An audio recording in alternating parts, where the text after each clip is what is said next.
I'm Danielle, 28 female. I live in a small, minimalist apartment in the city, a place that serves more as a charging station for my laptop and myself than a home.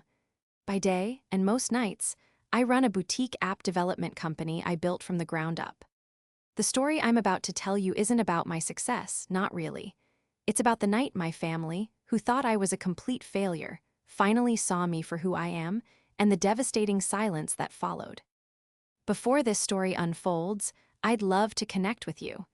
Please let me know in the comments where you're watching from and what time it is in your corner of the world.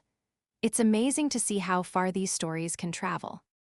The invitation had arrived via a group text message from my mother, Eleanor, a week prior.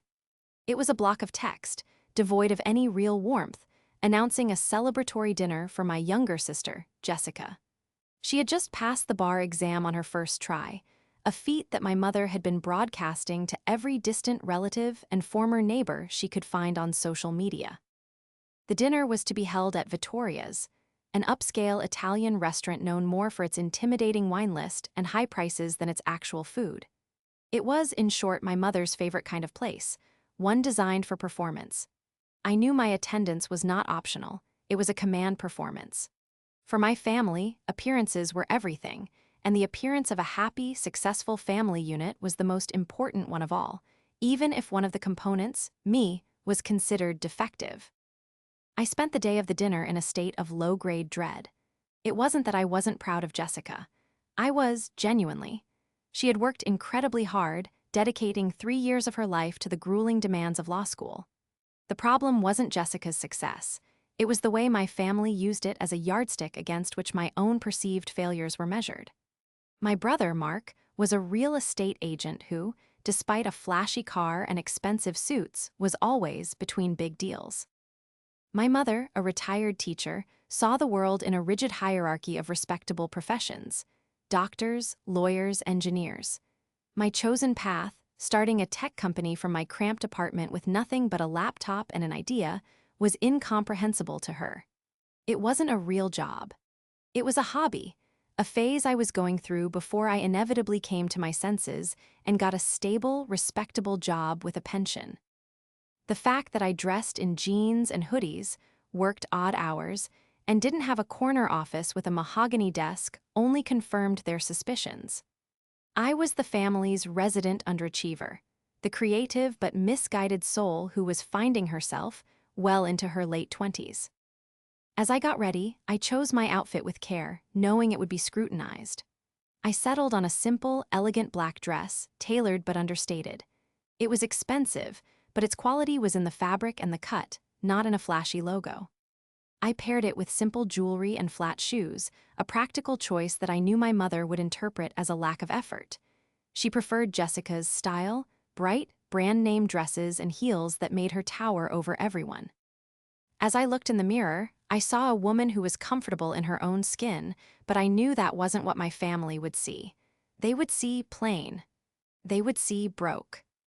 Walking into Vittoria's was like stepping onto a stage.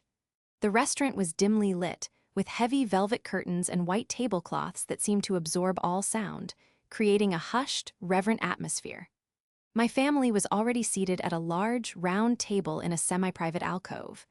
My mother, Eleanor, sat at the head, her posture ramrod straight, a queen surveying her court.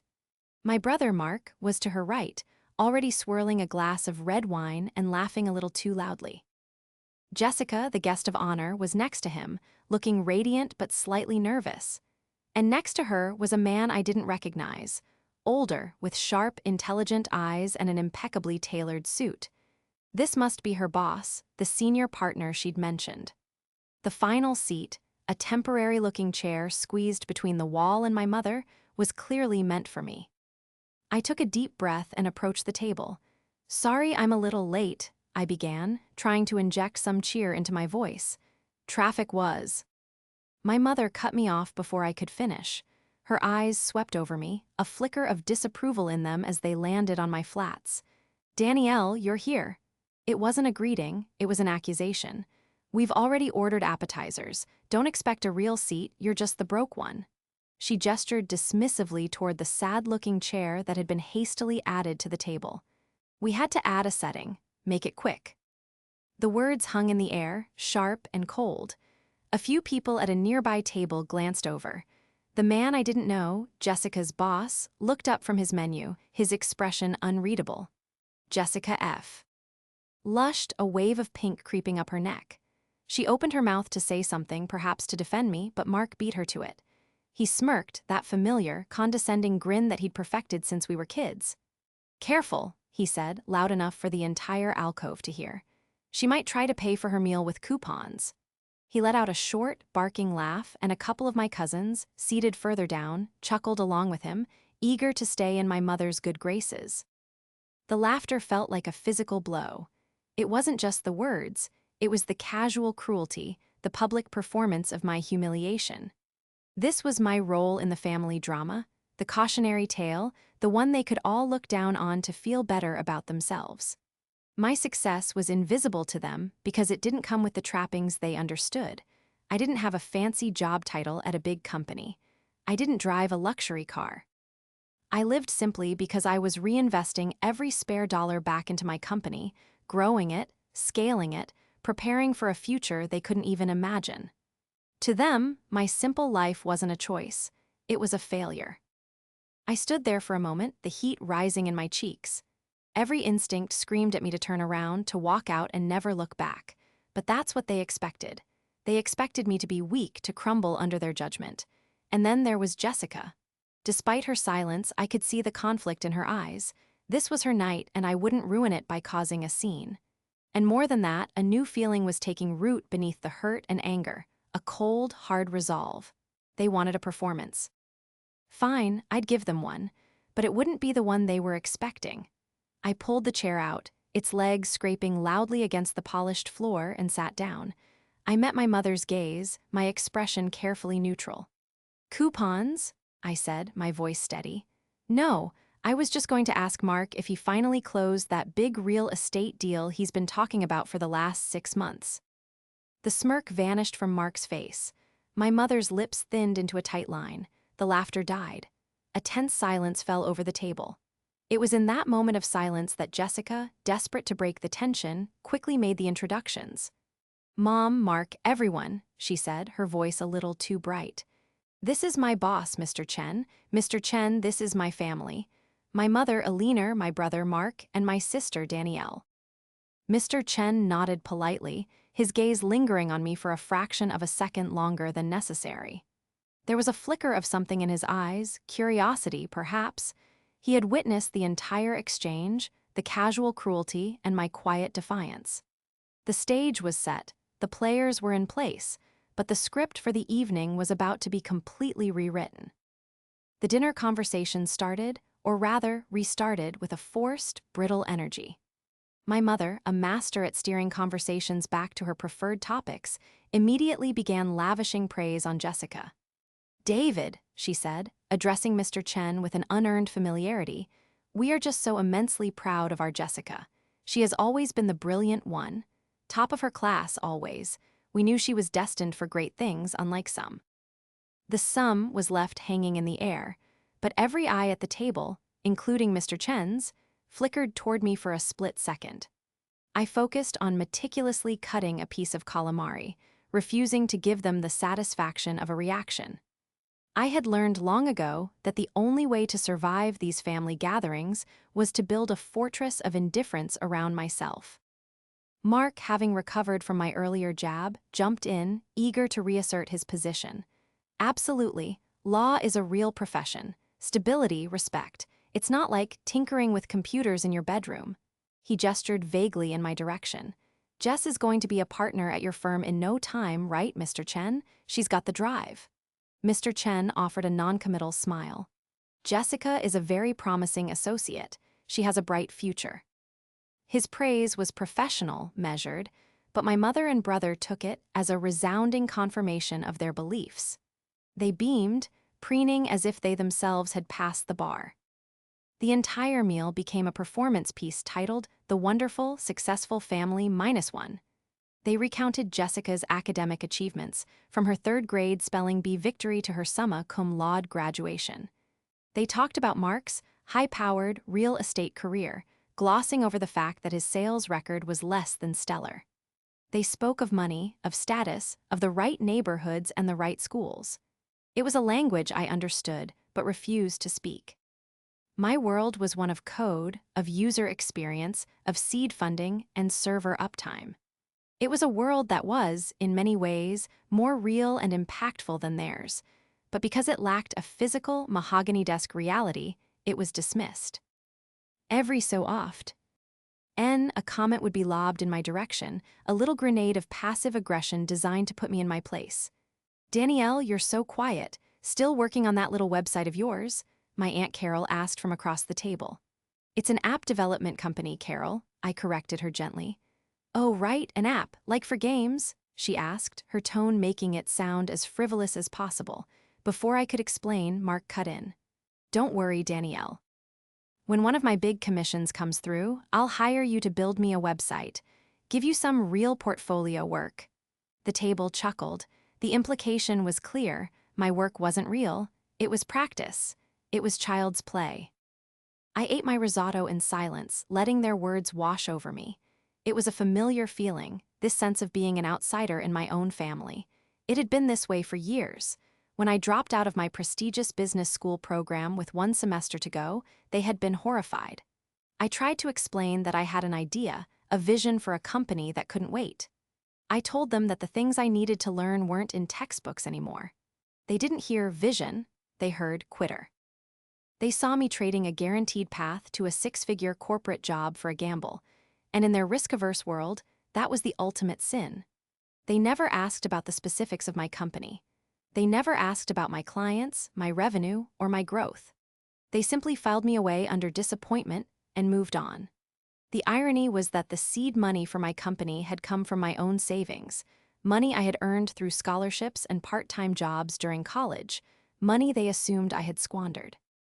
I had lived frugally, not because I was broke, but because I was building something. Every dollar I didn't spend on a fancy car or designer clothes was a brick in the foundation of my future. "So, Danielle, what is it that you do exactly?" The question came from Mr. Chen. His voice was calm, cutting through the self-congratulatory chatter. The table fell silent.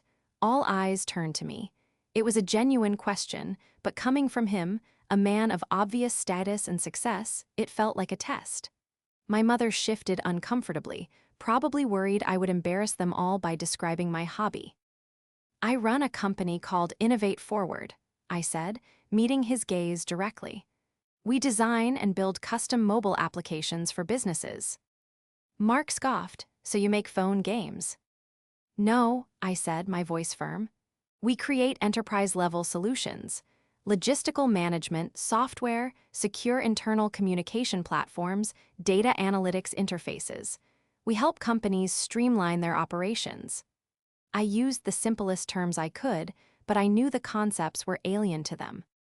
"Oh, that's nice," my mother said, the way one might talk to a child who has just shown them a macaroni necklace. "Well, it's good to have a little something to keep you busy." She then turned back to Mr. Chen, eager to change the subject. "David, you must tell us about your firm. Jessica says you're expanding internationally." The conversation shifted, leaving me once again on the periphery, but something had changed. Mr. Chen didn't immediately launch into a monologue about his firm.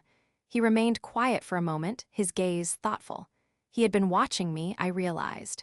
He wasn't just observing the family dynamics, he was assessing them. He had heard their dismissive comments, their condescending tone. He had seen me absorb the blows without flinching. Unlike my family, who saw only what they wanted to see, he was an unknown variable. He was a man who dealt in facts and the evidence in front of him, the way I carried myself, the way I spoke about my work, however briefly, didn't seem to line up with the family's narrative of me being the broke one. I watched as he subtly pulled out his phone, placing it in his lap beneath the table. The screen glowed faintly. He typed something, his thumb moving quickly across the glass. Then he put it away.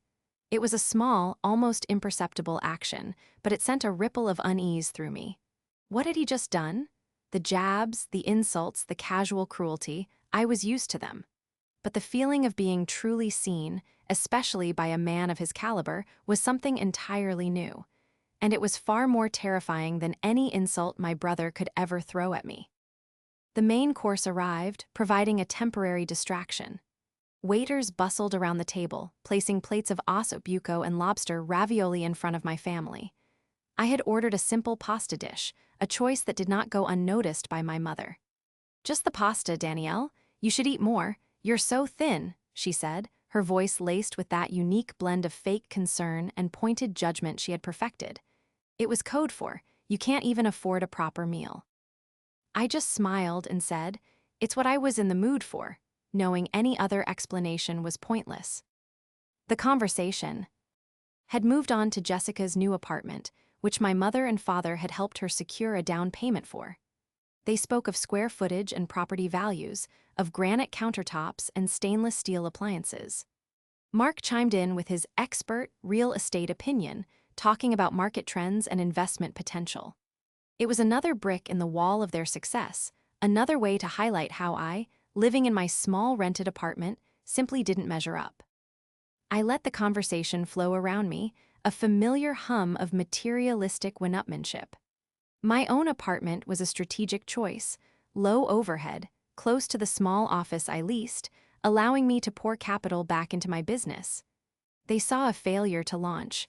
I saw a smart investment strategy.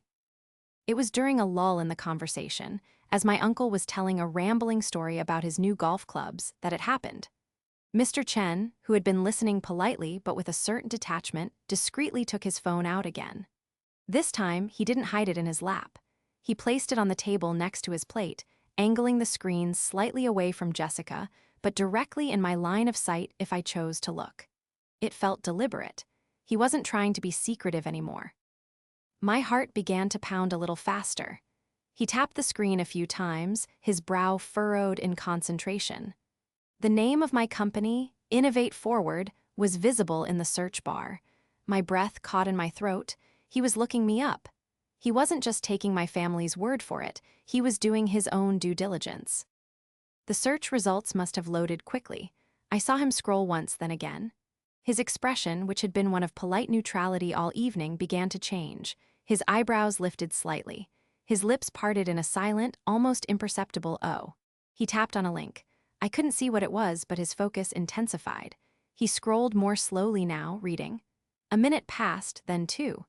The table was still engrossed in my uncle's golf story, oblivious to the silent drama unfolding. I tried to focus on my pasta, but my hands felt clammy. What was he seeing? Was it the feature in TechCrunch from last month? The interview I did for a popular business podcast? The press release about our recent partnership with a major logistics firm? Or was it just our company website with its list of high-profile clients? Then his jaw dropped. It wasn't a dramatic, theatrical gesture. It was a genuine, involuntary reaction. His mouth fell open slightly and his eyes widened. He looked from his phone screen up to me, then back to the screen as if he couldn't reconcile the two realities. The Danielle his phone was telling him about, the CEO, the founder, the innovator featured in business journals, was not the broke girl in the simple black dress who her family mocked for playing with computers. He stared at me, and in his eyes I saw a dawning comprehension so profound it was almost comical. He saw it all, the condescending remarks, the dismissive tone, my quiet endurance. It all clicked into place for him. He must have made a small sound, an intake of breath, because my mother, who had finally noticed my uncle had finished his story, turned to him. "Is everything all right, David?" she asked, her voice dripping with hostess-like concern. Mr. Chen seemed to shake himself out of a trance. He looked up, his eyes sweeping across the table, at my mother's smug expression, at Mark's arrogant smirk.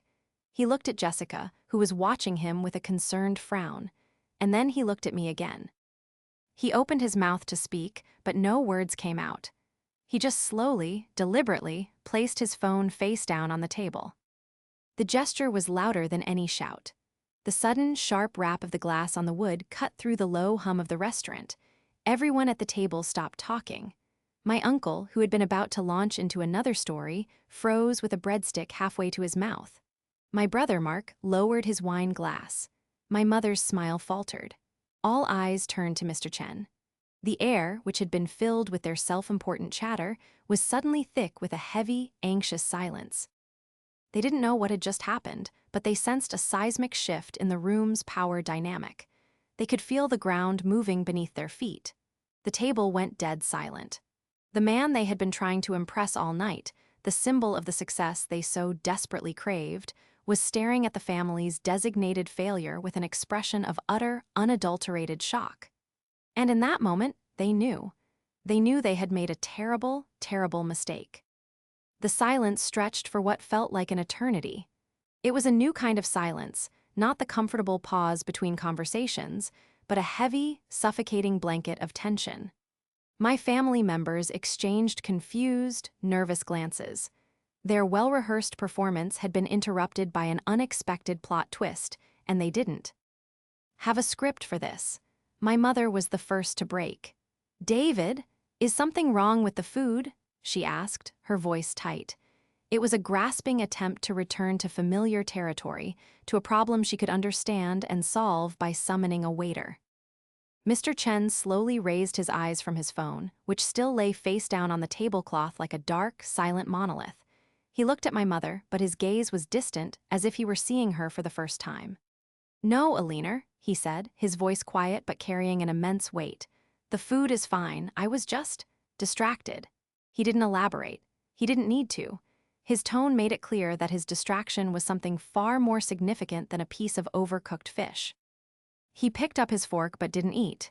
He simply stared at his plate, lost in thought. The rest of the family tried to restart the conversation, but their efforts were feeble and died out quickly. The easy confidence they displayed all evening had evaporated, replaced by a palpable anxiety. They kept glancing at Mr. Chen, then at me, trying to solve the puzzle. What could have been on that phone? What did he now know that they didn't? Their minds, programmed to think in terms of status and hierarchy, were racing. Had he discovered some terrible secret about me?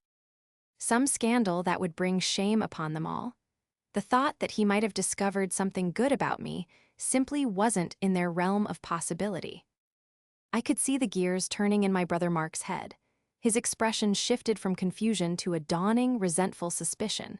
He looked at me, his eyes narrowed. "What was that all about?" He mouthed at me from across the table. I just gave a tiny, almost imperceptible shake of my head and looked down at my plate, my heart hammering against my ribs. This was happening faster than I could have ever imagined. I had no plan, no strategy. I was just a spectator to my own life's drama. Mr. Chen finally broke his silence. He cleared his throat and turned to me, completely ignoring my mother and brother. His demeanor had changed entirely. The polite, slightly detached air of a boss at a subordinate's family dinner was gone. He was now looking at me with the focused, analytical gaze of a CEO sizing up a peer. "Danielle," he said, and the way he said my name was different.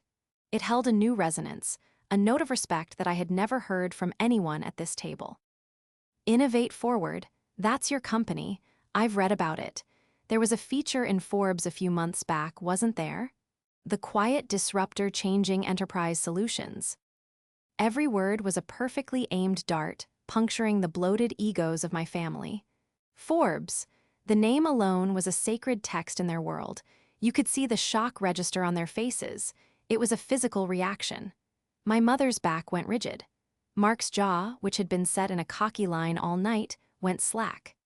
Jessica's eyes were wide, darting between Mr. Chen and me. "Yes," I replied, my voice steady despite the adrenaline coursing through me. "That was us." Mr. Chen nodded slowly, as if confirming a major piece of a puzzle.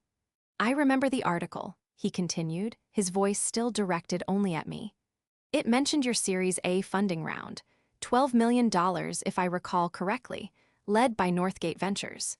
He paused, letting the number hang in the air. $12 million. The sum was so far beyond my family's comprehension that it sounded like a foreign language. Northgate Ventures was one of the most respected venture capital firms in the country. To my family, it might as well have been a name from another planet. "That's correct," I said simply. Mark made a choked sound, a cross between a scoff and a gasp.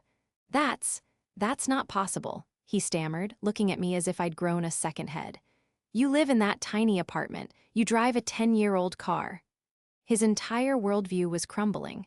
The simple, visible metrics he used to judge a person's worth, the car, the house, the clothes, were suddenly rendered meaningless. He couldn't compute a reality where someone could be worth millions on paper and not be drowning in flashy consumer goods. "I reinvest in my company, Mark," I said, the explanation feeling hollow even as I said it. It was a concept, sacrificing short-term gratification for long-term growth, that was utterly alien to him. My mother was pale. She stared at me, her mouth opening and closing silently. All the years of snide comments, of helpful advice to get a real job, of pitying looks and condescending tones, all of it was now flashing before her eyes, recast in a new, horrifying light. She hadn't been punching down at a failure. She had been belittling a success story far greater than any she could have imagined for her children. The shame was a visible tide, rising in her face. Mr. Chen wasn't finished. He was connecting the dots, not just for himself, but for the entire table. "My law firm, Chen and Associates, has a growing tech law division," he said, his gaze shifting to encompass the whole table, though his words were still clearly for my benefit. "We've been following the sector closely. In fact, we represent one of the investors in Northgate Ventures." He let that sink in. He wasn't just an impressed reader of a magazine, he was a player in my world. He understood the ecosystem I moved in. "The name Danielle Evans," he said, using my full name, "has come up. Founder and CEO, sole majority shareholder, I believe." I just nodded, unable to speak. The validation was overwhelming. Here was this powerful, respected man in front of my entire family, laying out the truth of my life, a truth I had long ago given up trying to explain to them. The final dot was connected. The picture was complete. I wasn't the broke one. I wasn't the cautionary tale. I was the most successful person at the table, and for the first time in my life, they all knew it. The atmosphere wasn't just silent anymore. It was frozen. What followed was not an explosion, but an implosion. My family didn't yell or demand answers. They simply collapsed in on themselves, crushed by the weight of the revelation. The vibrant, boisterous energy that had filled the alcove just 30 minutes earlier had been sucked into a black hole of their own making. Now, there was only the quiet clinking of silverware on plates as I and Mr. Chen continued to eat. Everyone else seemed to have lost their appetite. My mother, Alina, was the most visibly affected. She sat ramrod straight, her hands clenched in her lap. Her face, usually so animated with judgment and pride, was a stony, unreadable mask. But I could see the panic in her eyes. She was a woman whose entire identity was built on a carefully constructed social hierarchy, and she had just discovered that she'd placed the queen of the chessboard in the pawn's position. The social calculus of it all was undoubtedly spinning in her head. How could she recalibrate? How could she spin this? The public nature of the humiliation, in front of Jessica's powerful boss, was the ultimate nightmare for her. She had been exposed not just as cruel, but as a fool. My brother, Mark, was a study in impotent rage. He alternately glared at me, then down at his half-eaten steak, stabbing at it with his fork. His arrogance was a shield, and that shield had just been shattered. His entire sense of superiority over me was based on a lie he had helped create. All his boasts about big deals and commissions now sounded like the pathetic ramblings they were, especially in the context of a $12 million funding round. He, the self-proclaimed success, had been unmasked as a small timer in the presence of real achievement. The smirk was gone, replaced by a sullen, resentful pout. He couldn't look me in the eye. Jessica, my sister, was caught in the middle. She looked horrified, but her horror seemed to stem more from empathy than from social shame. She kept looking at me, her eyes filled with a mixture of awe and guilt. "Danielle," she whispered my name across the table when Mr. Chen was briefly distracted by a waiter. "Why didn't you tell us?" The question was so absurd, so completely oblivious to the years of dismissiveness, that I almost laughed. Tell them? I had tried to tell them years ago. I had tried to explain my passion, my business plan, my early successes, but they hadn't listened. They had patted me on the head and told me to get a real job. They hadn't wanted to hear it then, so I had simply stopped trying. "You never asked," I replied softly, and the simple truth of that statement seemed to land on her with surprising force. She flinched as if I had struck her. She was right. They had never asked. Not once. They had been so content with their narrative of my failure that they had never bothered to look for evidence to the contrary. The rest of the meal passed in this strained, agonizing silence. Mr. Chen, perhaps sensing that he had dropped a bomb and should now step back, engaged me in quiet, professional conversation. He asked me about the challenges of scaling a tech company, about my philosophy on user-centric design, about the future of AI integration in logistics. He spoke to me as an equal, a contemporary. The rest of the table was forced to sit and listen to a conversation they could not comprehend, conducted in a language of success they did not speak. It was, I realized, the most exquisitely painful and fitting revenge I could have ever imagined, and I hadn't even planned it. My very existence, when viewed through the correct lens, was my revenge. The power of silence was absolute. I didn't need to gloat. I didn't need to say, "I told you so." I didn't need to list my accomplishments or throw their insults back in their faces. My silence, my calm demeanor as I discussed Series A funding with a top law firm's senior partner was more damning than any tirade.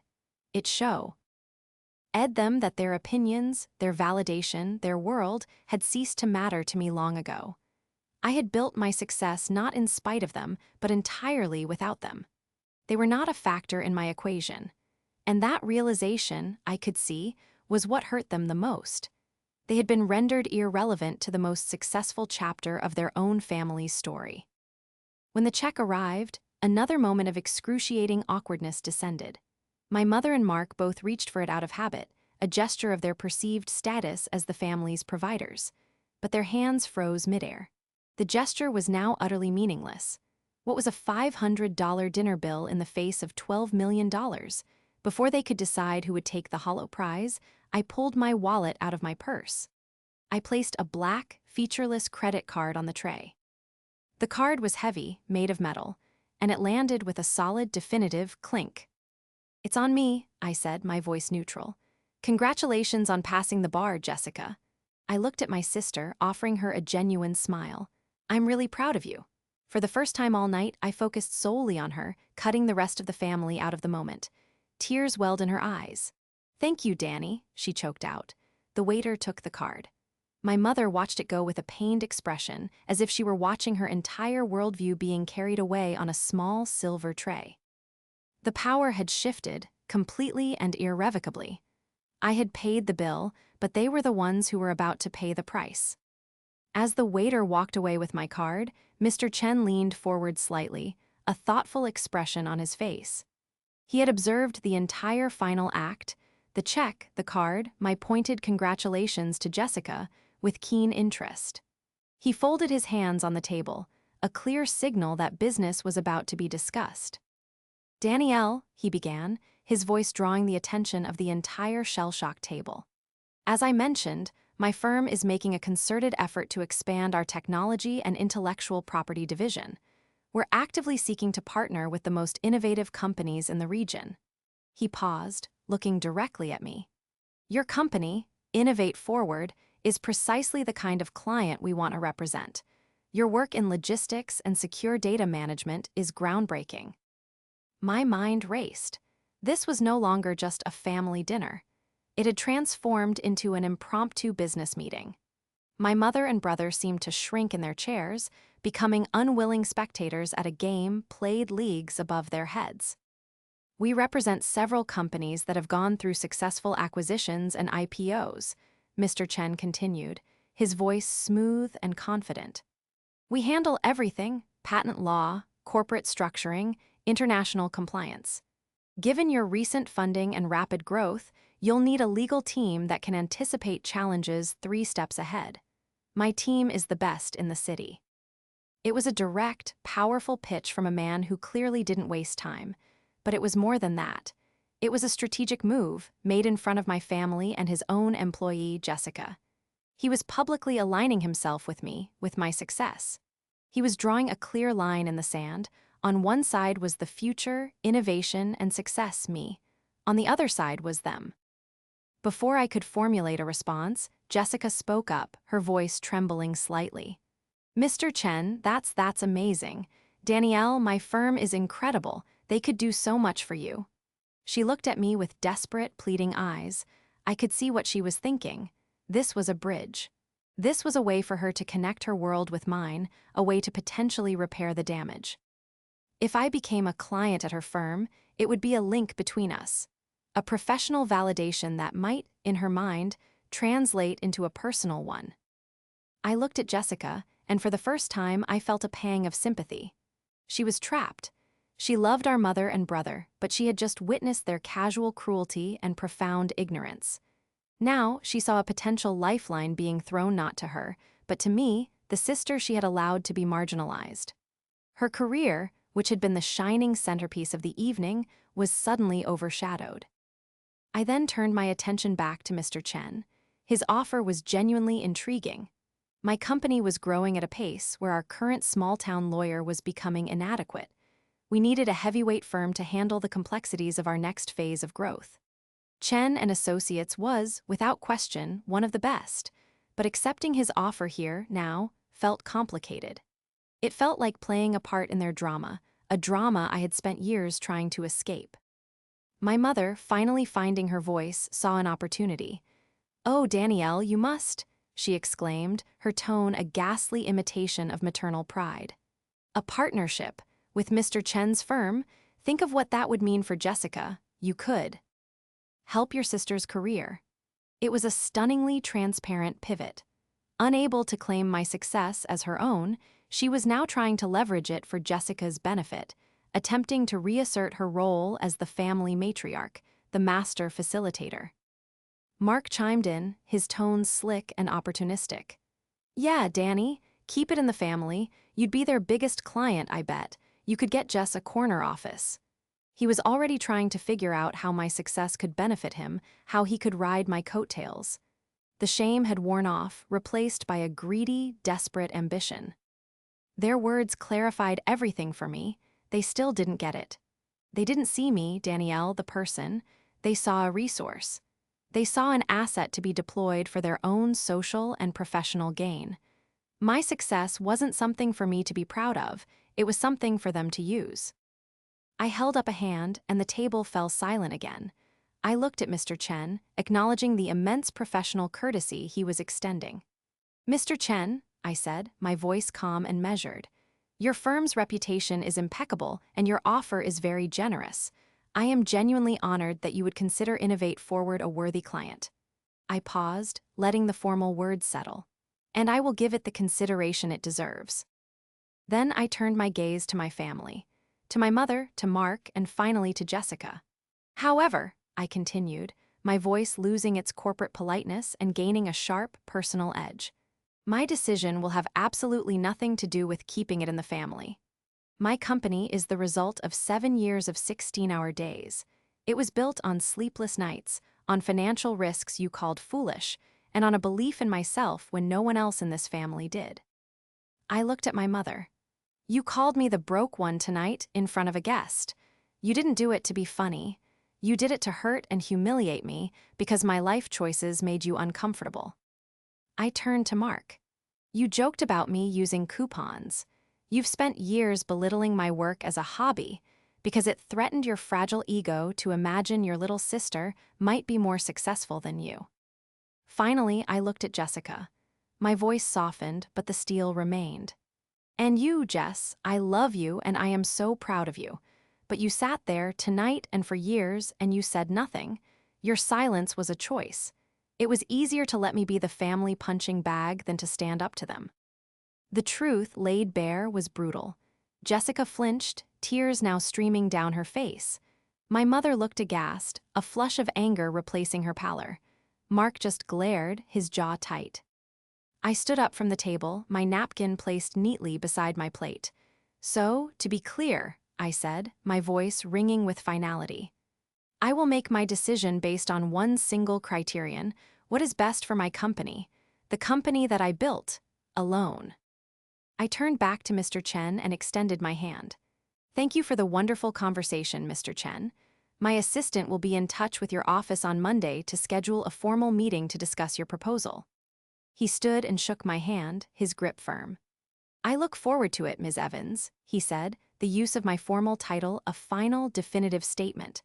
The offer was on the table, but the power to accept or reject it, and on what terms, was mine and mine alone. I had walked into the restaurant as the family failure. I was walking out as a CEO they had to beg for an appointment. I walked out of Vittoria's without a backward glance. The cool night air felt like a balm on my skin, washing away the suffocating atmosphere of the restaurant. I didn't wait for the valet. I just walked the few blocks to where I had parked my 10-year-old reliable sedan, the car my brother so often mocked. As I drove home, I wasn't filled with triumph or glee. I just felt a profound sense of weary release, as if I had finally put down a heavy burden I had been carrying for years. The fallout began the next morning. My phone was bombarded with messages. First, a long, rambling text from my mother, a bizarre mix of feigned apology, defensiveness, and a not-so-subtle plea for me to hire Jessica's firm. It spoke of misunderstandings and how she always knew I had it in me, a blatant attempt to rewrite history. It ended with, "We are family, Danielle and family supports each other." I didn't reply. Then came the call from Mark. He didn't apologize. Instead, he launched into a half-baked business pitch, suggesting a strategic partnership where he could handle the real estate needs for my company's inevitable expansion. He talked about office parks and investment properties, trying to speak my language but failing miserably. He saw me as a walking, talking dollar sign, his golden ticket. I listened for a minute before interrupting him. "Mark, I have a meeting." "I have to go," I said, and hung up before he could respond. The most painful message was from Jessica. It was a S. Imple, heartfelt text. "I am so sorry, Danny, for everything. I was a coward. I hope one day you can forgive me." Of all the messages, hers was the only one that felt real. It was the only one that acknowledged the truth of what had happened, not just last night, but for years. I sent her a short reply. "I need some time, Jess, but thank you." A week later, I had the meeting at Chen and Associates. I didn't go alone. I brought my COO and my lead counsel. We met with Mr. Chen and two of his top IP lawyers. Jessica was not in the room. It was a professional, thorough, and impressive meeting. They understood our business model, our challenges, and our potential. Professionally, they were the perfect fit. At the end of the meeting, Mr. Chen walked me out. "For what it's worth," he said, his voice low, "Jessica is a fine paralegal, and she will be a good lawyer. But she put in a formal request this morning to be assigned to a different department. She said that if we were to retain you as a client, she felt it would be a conflict of interest for her to be in any way involved." I nodded, a strange mix of sadness and respect for my sister. It was the first time she had ever put a true, ethical boundary between herself and our family's enmeshment. It was a step. I decided to retain Mr. Chen's firm. It was the smart business move. My loyalty was to my company and my employees, and they deserved the best representation. My decision sent another shockwave through my family. My mother called, furious that I hadn't insisted Jessica be put on the account. "After all we've done for you," she'd shrieked.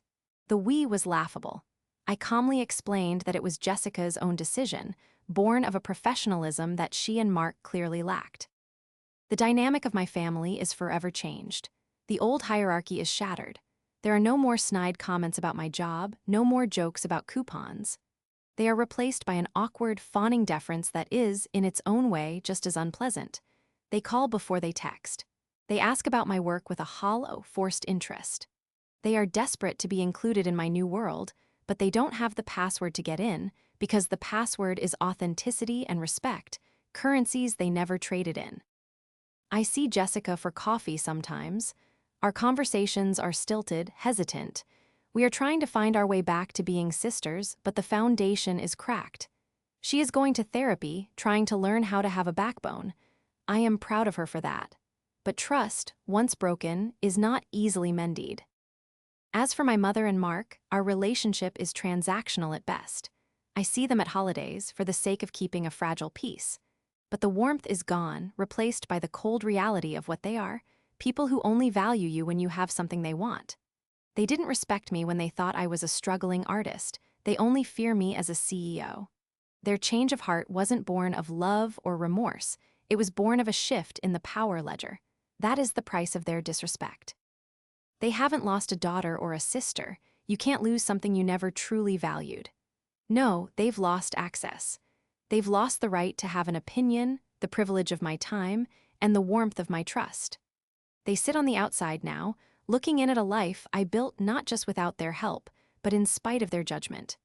And I have learned that the silence that now exists between us is more valuable than any apology they could ever offer.